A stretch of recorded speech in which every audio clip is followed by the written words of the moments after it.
فتح مکہ دنیا کی تاریخ کے سب سے بڑے ایونٹس میں سے ایک ہے۔ مکہ کو فتح کرنے کے 2 سال پہلے مسلمانوں اور کافروں کے درمیان ایک ایگریمنٹ صلح حدیبیہ ہوئی، جس کا ایک پوائنٹ یہ تھا کہ 10 سال تک مسلمانوں اور مکہ والوں کے درمیان کوئی لڑائی نہیں ہوئی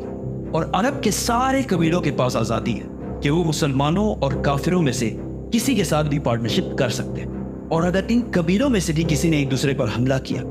تو صلح حدیبیہ ختم ہو جائے گی۔ بنو بکر اور بنو خزاعہ ایک دوسرے کے بہت پرانے دشمن قبیلے تھے۔ بنو بکر پاورفل اور انفلوئنشل قبیلہ تھا، تو انہوں نے سوچا کہ اب ان کمزور مسلمانوں سے کیا پارٹنرشپ کریں، تو انہوں نے اس ٹائم زیادہ پاورفل اور رچ قبیلے قریش کے ساتھ پارٹنرشپ کی۔ بنو خزاعہ کے پاس اور کوئی آپشن نہیں تھا، تو انہوں نے مسلمانوں کے ساتھ پارٹنرشپ۔ یہ حالات صلح حدیبیہ کے ٹائم پر تھے، لیکن اس سے کچھ ہی عرصے بعد مسلمانوں نے عرب کے سب سے رچ قلعوں میں سے ایک خیبر کو فتح کیا، اور اس کے بعد رومن امپائر سے بھی جنگ مؤتہ میں ٹکر لی۔ تو اب مسلمانوں کے حالات بالکل بدل گئے اور اب قریش کمزور پارٹی بن چکی۔ تو قریش ہر ٹائم اس کوشش میں رہتی کہ کسی بھی طرح 10 سال لڑائی نہ کرنے کی جو ایگریمنٹ ہے وہ ختم نہ ہو، لیکن قریش کے پارٹنر بنو بکر نے پرانی دشمنی کی وجہ سے مسلمانوں کے دوست بنو خزاعہ کے کافی لوگوں کو رات کے اندھیرے میں قتل کر دیا۔ بنو خزاعہ کمزور تھے، تو وہ سیدھا رسول اللہ صلی اللہ علیہ وسلم کے پاس آئے اور ان سے مدد مانگی۔ مکہ والوں کو جب اس بات کا پتہ چلا تو وہ بہت ڈر گئے اور انہوں نے فوراً ابو سفیان کو مدینہ بھیجا۔ ابو سفیان جیسے ہی مدینہ پہنچا، وہ سیدھا اپنی بیٹی ام حبیبہ کے گھر گیا، جو رسول اللہ صلی اللہ علیہ وسلم کی وائف تھی، جنہوں نے اپنے باپ اور خاندان کے خلاف جا کر اسلام قبول کیا تھا۔ جیسے ہی ابو سفیان اپنے بیٹی کے گھر میں داخل ہوئے تو ان کی بیٹی نے کارپیٹ ہٹا دی۔ تو ابو سفیان نے پوچھا کہ I don't understand، یہ کارپیٹ میرے لائق نہیں ہے یا میں اس کارپیٹ کے لائق نہیں؟ تو اس کی بیٹی نے کہا اس کارپیٹ پر رسول اللہ صلی اللہ علیہ وسلم بیٹھتے ہیں اور آپ ایک ناپاک مشرک ہیں۔ ابو سفیان کو اس بات پر بہت غصہ آیا اور وہ سیدھا رسول اللہ صلی اللہ علیہ وسلم کے پاس گیا اور وہ ان سے بھیک مانگی کہ ہم نے صلح حدیبیہ ختم نہیں کی، لیکن رسول اللہ صلی اللہ علیہ وسلم نے اس کی بات نہیں مانی۔ پھر وہ ابو بکر رضی اللہ تعالیٰ عنہ کے پاس گیا اور ان سے بھیک مانگی، پھر عمر رضی اللہ تعالیٰ عنہ، پھر علی رضی اللہ تعالیٰ عنہ، سب کے پاس جا کر انہوں نے بھیک مانگی، لیکن کسی نے بھی ان کی بات نہیں مانی۔ ابو سفیان نے اس کے بعد سیدھا مکہ پہ اور سب کو بتایا کہ اب ہمیں بچانے والا کوئی نہیں، صلح حدیبیہ ختم ہو چکی۔ لیکن مکہ والوں نے مسلمانوں کی طرف سے اتنی جلدی حملہ ایکسپیکٹ نہیں کیا۔ مدینہ میں رسول اللہ صلی اللہ علیہ وسلم نے کسی کو بھی بتائے بغیر حملے کی تیاریاں شروع کر دی، اور کسی کو بھی نہیں بتایا کہ حملہ کب، کہاں اور کس پر ہو رہا ہے۔ ایون حضرت ابو بکر رضی اللہ تعالیٰ عنہ نے اپنی بیٹی عائشہ رضی اللہ تعالیٰ عنہا سے پوچھا، تو حضرت عائشہ رضی اللہ تعالیٰ عنہا نے بھی کہا کہ I have no idea۔ رسول اللہ صلی اللہ علیہ وسلم نے عرب کے لوگوں کو اور کنفیوز کرنے کے لیے ایک چھوٹی فوج مدینہ سے مکہ کی بجائے رومن امپائر کی طرف روانہ کی، تاکہ لوگوں کو لگے کہ مسلمان رومن امپائر پر حملہ کر رہے ہیں، مکہ کو کوئی کچھ نہیں کہہ رہا۔ لیکن رسول اللہ صلی اللہ علیہ وسلم کے ایک بہت ہی ٹرسٹڈ صحابی حاتب نے مکہ والوں کو ایک لیٹر لکھا کہ مدینہ میں حملے کی بہت زور و شور سے تیاری ہو رہی اور ہو سکتا ہے مسلمان مکہ پر حملہ کریں، اور یہ خط اس نے ایک عورت کو دیا کہ وہ مکہ تک پہنچائے، لیکن رسول اللہ صلی اللہ علیہ وسلم کو اللہ کی طرف سے پہلے ہی بتا دیا گیا، تو انہوں نے علی رضی اللہ تعالیٰ عنہ کو اس عورت کو روکنے کے لیے بھیجا۔ حضرت علی رضی اللہ تعالیٰ عنہ نے اس عورت کو روک لیا اور اسے کہا لیٹر۔ اس عورت نے کہا لیٹر؟ میرے پاس کوئی لیٹر نہیں ہے۔ تو حضرت علی رضی اللہ تعالیٰ عنہ نے کہا کہ یہ رسول اللہ صلی اللہ علیہ وسلم نے کہا ہے، تو اب یہ ہو نہیں سکتا کہ تمہارے پاس لیٹر نہ ہو۔ لیٹر۔ حضرت عمر رضی اللہ تعالیٰ عنہ نے کہا کہ میں اس کا سر کاٹ کے ادھر پھینک دیتا، لیکن اس صحابی نے کہا کہ میں نے صرف اپنے بچوں کو بچانے کے لیے ایسا کیا جو مکہ میں رہتے ہیں۔ تو رسول اللہ صلی اللہ علیہ وسلم نے اس صحابی کو معاف کر دیا۔ 5 ہجری میں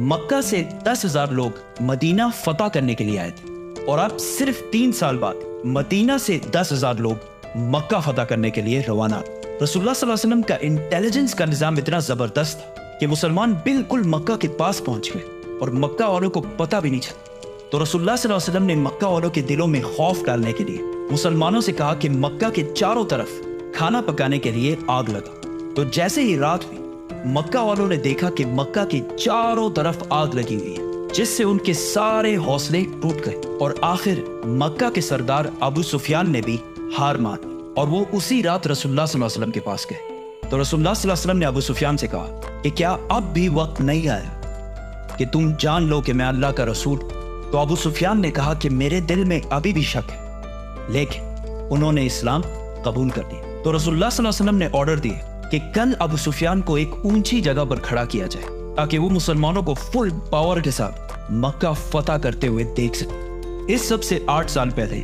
رسول اللہ صلی اللہ علیہ وسلم جس مکہ کو صرف ایک اور مسلمان کے ساتھ چھوڑ کر گئے، اب 10,000 مسلمانوں کے ساتھ اسی مکہ میں واپس داخل ہو رہے تھے۔ خالد بن ولید رضی اللہ تعالیٰ عنہ ساؤتھ اور زبیر بن عوام رضی اللہ تعالیٰ عنہ لیفٹ سائڈ سے مکہ میں داخل ہوئے، اور رسول اللہ صلی اللہ علیہ وسلم نے ان کو کلیئر آرڈرز دے دیے کہ کسی کو بھی بے وجہ قتل نہیں کرنا۔ ابو سفیان نے اس اونچی جگہ سے مسلمانوں کی فوج کی طاقت دیکھنے کے بعد کہا کہ اب ہمارے بھائی کے بیٹے کو دنیا میں کوئی بھی نہیں روک سکتا۔ کچھ لوگوں نے پھر بھی لڑائی کرنے کی کوشش کی، لیکن خالد بن ولید رضی اللہ تعالیٰ عنہ نے انہیں رسول اللہ صلی اللہ علیہ وسلم اللہ کا بہت شکر ادا کرتے ہوئے مکہ میں داخل ہوئے، اور جب وہ کعبہ کے پاس پہنچے تو کعبہ کا دروازہ بند، تو انہوں نے علی رضی اللہ تعالیٰ عنہ کو عثمان بن طلحہ کے پاس بھیجا، کیونکہ کعبہ کی چابی بہت صدیوں سے عثمان بن طلحہ کے خاندان کے پاس تھی۔ حضرت علی رضی اللہ تعالیٰ عنہ نے ان سے جب چابی کا پوچھا تو انہوں نے انکار کر دیا، تو حضرت علی نے ان سے زبردستی چابی چھین لی۔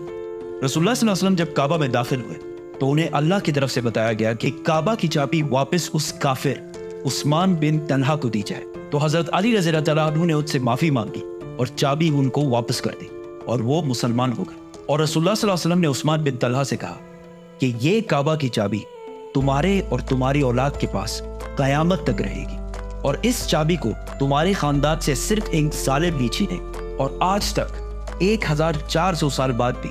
یہ چابی اسی خاندان کے پاس ہے، کیونکہ یہ خاندان کوئی عام خاندان نہیں ہے۔ ابراہیم علیہ السلام نے جب کعبہ بنایا تو کعبہ کی چابی انہوں نے اسماعیل علیہ السلام کو دی، اور اسماعیل علیہ السلام نے یہ چابی اپنے بیٹوں کو دی، اور ایسا سلسلہ چلتا رہا۔ آخر عرب کے ایک قبیلے نے ابراہیم علیہ السلام کے خاندان سے یہ چابی چھین لی، پھر اس قبیلے سے یہ چابی ایک اور قبیلے نے چھین، اور آخر یہ چابی قریش کے پاس آئی جو اسماعیل علیہ السلام کی پیور اولاد تھی۔ اس طرح یہ چابی واپس ابراہیم علیہ السلام کے خاندان کے پاس آئی، اور اسی لیے رسول اللہ صلی اللہ علیہ وسلم نے یہ چابی اسی خاندان کے پاس رہنے دی، تاکہ قیامت تک کعبہ کی خیال رکھنے کی ذمہ داری